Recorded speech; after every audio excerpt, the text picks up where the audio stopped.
Kids care emergency children hospital ఆరోగ్యమైన ప్రారంభం భరోసా NICU సంరక్షణలో ఖలీల్వాడి నిజామాబాద్. అందరికీ నమస్కారం. నా పేరు శివాజీ, ఎంపీడీఓ ఆర్మూర్. మనందరికీ తెలుసు, గ్రామ పంచాయతీ ఎన్నికలు సర్పంచ్ వార్డు సభ్యులకు ఎన్నికల నోటిఫికేషన్ రావడం జరిగింది. ఆర్మూర్ మండలానికి సంబంధించి 14 గ్రామాలు ఉన్నాయి కాబట్టి 14 సర్పంచ్ పదవులకు, 14 గ్రామాలలో 142 వార్డు సభ్యులకు ఎన్నికకు వెళ్తున్నాం. ఈ ఎన్నిక అనేది మనకు 3వ విడతలో ఉన్నది. ఈ 3వ విడత షెడ్యూల్ చూస్తే 3 డిసెంబర్ 2025 నుండి నామినేషన్ల స్వీకరణ జరుగుతుంది. 5/12/2025 వరకు తీసుకోవడం జరుగుతున్నది. ఈ కార్యాలయ వేళలు ఉదయం 10:30 నుండి సాయంత్రం 5 గంటల వరకు ఆసక్తి గల పోటీ చేయు అభ్యర్థులు నామినేషన్ల సెంటర్ల వద్ద నామినేషన్లు సమర్పించగలరు. మన మండలంలో 14 గ్రామాలకు 8 క్లస్టర్లను ఏర్పాటు చేయడం జరిగింది.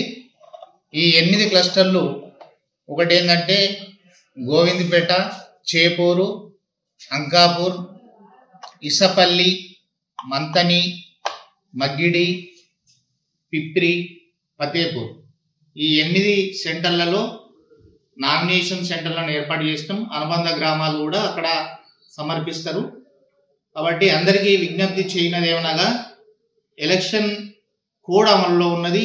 ఈ ఎలక్షన్ కోడ్ను ప్రజలు, నాయకులు, అధికారులు అందరూ కూడా విధిగా పాటించాలి. ఈ ఎలక్షన్ కోడ్ అమలు చేయడానికి మనకు యంత్రాంగాన్ని కూడా ఏర్పాటు చేయడం జరిగింది. Flying squad team, SST team, zonal officer వీళ్ళంతా మండలంలో తిరుగుతూ కోడ్ అమలును పర్యవేక్షణ చేస్తారు. అలాగే మిగతా returning officers, assistant returning officers, POలు, APOలు, OPOలు అందరు కలిసి దాదాపు 500 సిబ్బంది మేము రెడీగా ఉండడం జరిగింది. అలాగే అక్కడ గ్రామాలలో పోలింగ్ స్టేషన్లను కూడా సిద్ధంగా ఉంచడం జరిగింది. పోలింగ్ స్టేషన్లలో కనీస సౌకర్యాలు, ఎవరైతే డిజేబుల్ అశక్తులు ఉంటారో వాళ్ళ కోసం ర్యాంపు, ఫర్నిచర్, టాయిలెట్స్, లైటింగ్, అక్కడ ఎలక్షన్ జరిగే రోజున drinking water, shade, help desk ఇవన్నీ కూడా ఏర్పాట్లు ముమ్మరంగా చేస్తున్నాం.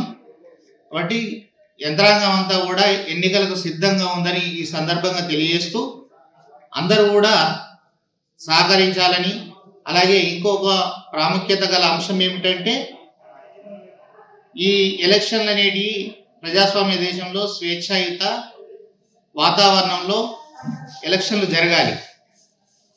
ఎలక్షన్ కమిషన్ జిల్లా యంత్రాంగం ఆదేశాల మేరకు పోటీ అనేది స్నేహపూర్వక పోటీ ఖచ్చితంగా ఉండేటట్టు చూడాలి. బలవంతంగా ఎవరిని కూడా విత్డ్రా చేయించడం కానీ, అది పదవులకు వేలం పాటలు పాడడం కానీ జరగకూడదు. బలవంతం విత్డ్రాలు ఉండకూడదు. అట్లాంటి చర్యలు ఎక్కడన్నా జరిగితే ఎలక్షన్ కమిషన్, జిల్లా యంత్రాంగం సిద్ధంగా ఉన్నారు. అట్టి వారిపై ఎలక్షన్ నిబంధనల ప్రకారం చట్టరీత్యా చర్యలు తీసుకోబడని తెలియజేస్తూ, ఎలక్షన్కు ప్రజలు, నాయకులు, అధికారులు అందరూ సహకరించి ఎలక్షన్ విజయవంతం చేయాలని కోరుతున్నారు.